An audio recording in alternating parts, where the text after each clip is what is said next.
প্রণম্য সভাপতি মহোদয়, তাকে জানাই আমার প্রণাম ও নববর্ষের শুভেচ্ছা। উপস্থিত এই মঞ্চে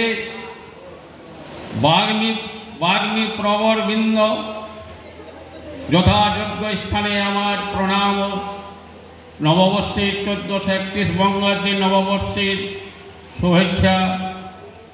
উপস্থিত শ্রোতামণ্ডলী, জীবন বৃদ্ধি পিয়াসী দাদা ও মায়েরা, আপনাদের কাছে আমার আন্তরিক শুভেচ্ছা। পয়লা বৈশাখের আর আপনাদের কাছে আমার এই সংক্ষিপ্ত আলোচনা আপনাদের কাছে পরিবেশন করছি। যদি কোনো ভুল ত্রুটি হয়ে থাকে আমাকে ভাই বলে ক্ষমা করে দেবেন। পরম প্রেমময় ঠাকুর অনুকূল চন্দ্রের নববর্ষর আজকে পয়লা বৈশাখ বঙ্গাব্দ 1431 বঙ্গাব্দ প্রথম রজনীতে আজকের আলোচ্য বিষয় পরম প্রেমময় ঠাকুর অনুকূল চন্দ্রের দিব্য জীবন ও বাণী। এই সম্বন্ধে আমি দুই চারটা কথা আপনাদের কাছে রাখি। দিব্য জীবন, যে জীবনকে ধরিয়া চলিলে মানুষ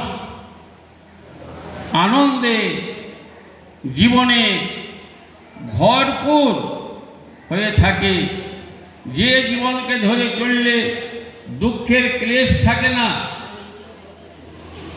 যে জীবনকে ধরে চললে পড়লে মানুষের নানা রকমের যে মৃত্যুর আশঙ্কা, নানা রকমের যে সমস্যা, সেগুলি থাকে না, আস্তে আস্তে সব কেটে যায়। তো ঠিক মতো যদি আমরা সেই জীবনের যে আদর্শ, যেই জীবনের যে নিয়ম নীতি যদি আমরা কাটায় প্রতিপালন করে থাকি, তাই ঠাকুরের একটা বাণী আমি আপনাদের কাছে বলি যে সবাই সুন্দর হয় বৃত্তি নিয়ন্ত্রণে, আর সংসার সুখের হয় রমণীর গুণে। একটা ঠাকুরের বাণী।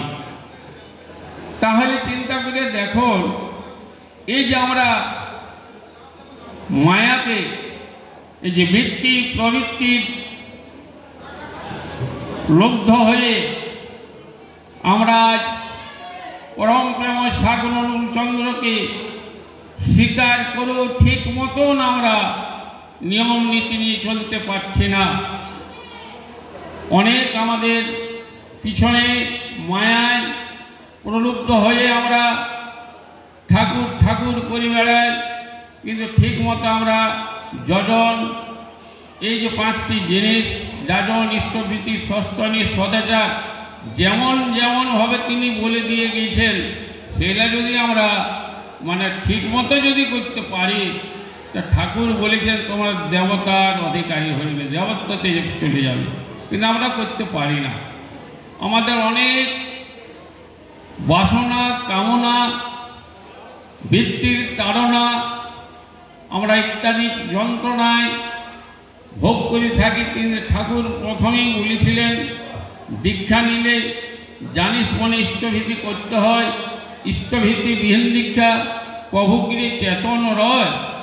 আবার তিনি বললেন, শরীরের ব্যাপারে, স্বাস্থ্যের ব্যাপারে শ্রীবিগ্রহের মন্দির ভেবে যত্ন করি শরীরটাকে সহনপটু সুস্থ রাখি, বিধি মাফিক চালাসটাকে। বলুন তো আপনারা, থানকুনির পাতা যে খাওয়ার বিধি, আমরা সবাই কিন্তু থানকুনির পাতা খাই, যে বিধি দেওয়া আছে সে বিধি কিন্তু আমরা পরিপূরণ করে ফেলতে পারি না। খাওয়ার পরেই, জল খাওয়ার পরেই আমাদের অভ্যাস হয়ে গেছে যে চা খাবো, বিস্কুট খাবো, আমার যে শরীরের টক্সিনগুলো থেকে গেল সেটা কিন্তু নিশ্চিত হলো না, বাইর হলো না, তার মধ্যে আমার পেশাবের দাঁত দ্বারা নির্গত হইল না, তখনই আমরা আবার কিছু কিছু খেয়ে নিলাম। যাই হোক, এই জীবনকে ধরে চললে মানুষ হেলায় বড় প্রবীণ হতে পারে। তার একটা ছোট উদাহরণ, যেমন চিন্তা করেন আমরা মানুষকে মাতাল, এখন বর্তমান সময়ে দেখা যেতে যে মানে নেশার প্রভাব তো বেশি, সব উপলক্ষে দেখবেন নেশা, বিয়ে বলুন, অন্নপ্রাশন বলুন, আরও কোনো ইসে বলুন, যে কোনো অনুষ্ঠান নেশার খুব আমাদের ব্যবহার চলছে। তাই এই নেশাকে তিনি, এই মাতালকে তিনি, আপনারা আমার থেকে ভালো জানেন যেমন হেমচন্দ্র কবি, আমরা এখন মাতালকে ঘৃণা করে থাকি। আমরা একটু যদি ঠিক ঠাকুরের ভাবধারা নিয়ে চলার চেষ্টা করি, আমার পরিবেশ, আমার পারিপার্শ্বিক যে একটু নেশা টেশা করে আমরা তাকে ভালোবাসা দিয়ে আপন করতে পারি না, তাকে দূরে ঠেলে দিই, আমার ভিতর থেকে তাকে ঘৃণা করে থাকি। ঘৃণা করার কিন্তু উচিত নয়। সে মদ খেয়েছে, আমি তো মদ খাইনি, আমি সেবা দিয়ে, আমি সহানুভূতি দেখিয়ে তাকে আপন করার যে কৌশল, যে নিয়ম, সেটা আমরা করতে পারি না। আজ আমাদের পারিপার্শ্বিকে কলহের সৃষ্টি হয়ে গেছে, আমরা পারিপার্শ্বিকে ঠিকমতো সেবা দিতে পারছি না, আমরা পারিপার্শ্বিকের সাথে মিলিয়ে চলতে পারছি না। এই দিব্য জীবনের অভাব, তিনি একটা মাতালকে, তিনি একটা চোরকে, তিনি একটা ডাকাতকে, তিনি একটা গালি গোলজ কত কি ঠাকুরকে দিয়েছেন দেওঘরে, যখন তিনি সেই ভালোবাসা দিয়ে, সেই ভক্তি দিয়ে, প্রেম দিয়ে মানুষকে কেমন মানুষে পরিণত করে নিয়েছে। এই মানুষের হচ্ছে কলকারখানা ভালো করা, আমরা বলেও থাকি ম্যান মেকিং ফ্যাক্টরি, আমরা কথায় কথায় বলে থাকি।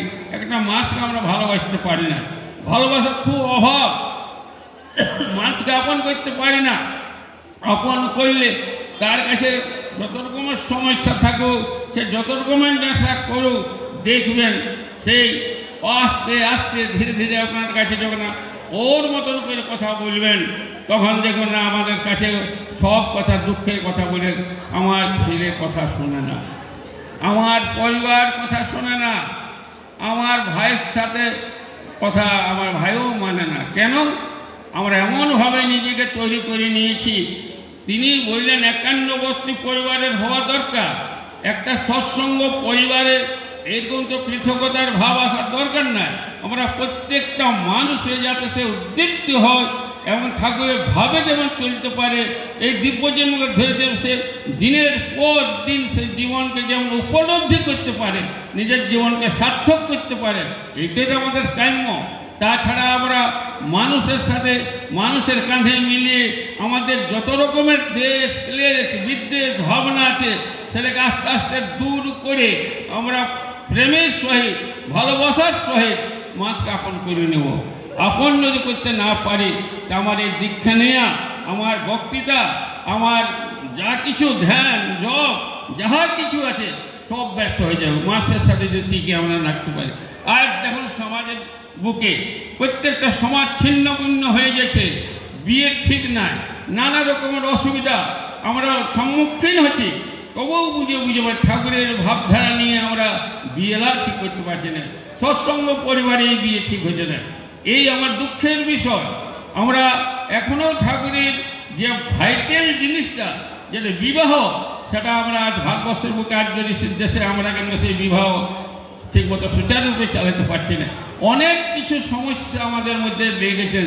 তিনি কীভাবে যে তিনি করে গেছিলেন এই ঠাকুরের সৎসঙ্গ আন্দোলন, আমাদের দ্বারা কিন্তু সৎসঙ্গ আন্দোলন খুবই কমই দেখা যাচ্ছে। বিভিন্ন জায়গায় সৎসঙ্গ হয়েছে, কিন্তু মানুষের মিল নাই, মানুষের কথা নাই, মানুষের প্রেম নাই।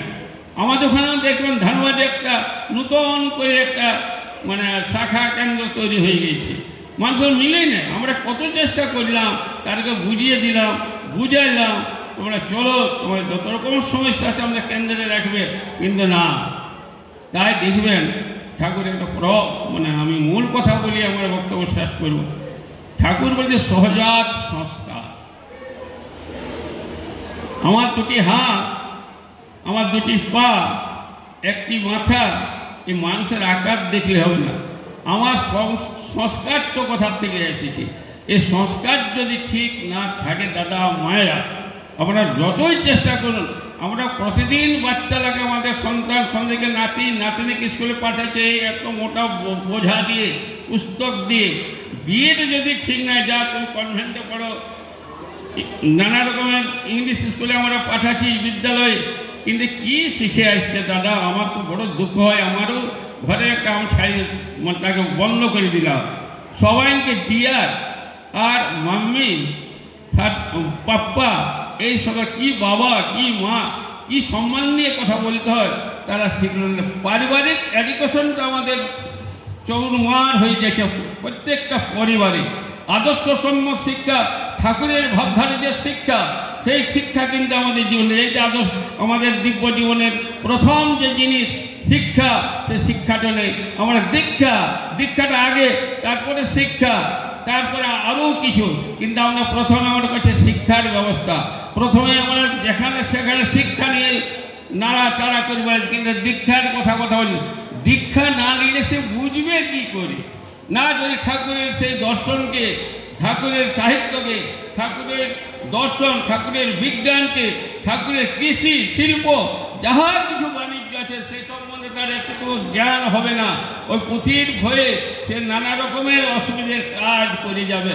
বড় শিক্ষিত আমরা তারা দেখি লেখাপড়ায় বড় হলে শিক্ষা তাদের কয় না, অভ্যাস ব্যবহার সহজ জ্ঞান ছাড়া শিক্ষা হয় না। আমরা এই কথাটিই বুঝতে পারি না, ঠাকুরের এই কথাটিই বুঝতে পারি না। বাচ্চাদের পারিবারিক শিক্ষা দিতে আমরা পারি না। এটা মা, এটা দাদা, এটা দিদিমা, এটা দাদু, এই যে কাকা, এটা কাকিমা, এই যে 5 বছরের একটা ভালোবাসা প্রেম। আজ সকালবেলা উঠে ঠাকুরকে প্রণাম করো, মাকে প্রণাম করো, বাবাকে প্রণাম করো, ঠাকুর দাদাকে প্রণাম করো, ঠাকুর মাকে প্রণাম করো, আত্মীয় সব বড়দের সবাইকে প্রণাম। এই যে প্রেম ভালোবাসা, এটা আমাদের দিনের পর দিন আমাদের পরিবার থেকে, আমাদের সমাজের থেকে আস্তে আস্তে বিলীন হতে চলেছে। তাই দাদা মায়েদের কাছে অনুরোধ, এই আদর্শ জীবনকে ধরে নিজের জীবনকে ধন্য করুন। আর আমরা ভারতবর্ষকে, আর্য ঋষির দেশকে এই ঠাকুরের ভাবধারায় যেমন আরও ভারী নিয়ে চলতে পারি, এই বলে আমার বক্তব্য শেষ করলাম। জয় গুরু। আপনারা সুখে থাকুন, শান্তিতে থাকুন।